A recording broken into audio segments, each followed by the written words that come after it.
95% of the oceans are still unexplored. Some sea creatures glow in the dark.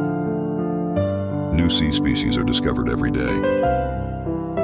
Trees communicate with each other through their roots.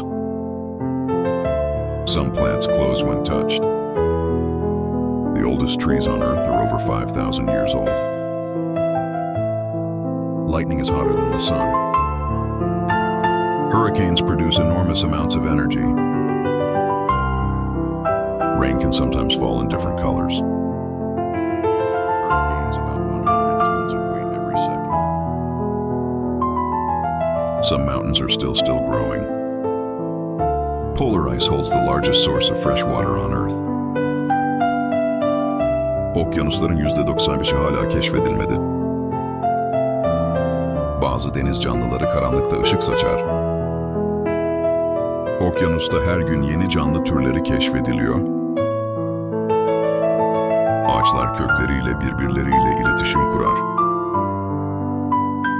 Bazı bitkiler dokunulduğunda kendini kapatır. Dünyanın en yaşlı ağaçları 5000 yıldan daha eskidir. Şimşek güneşten daha sıcaktır.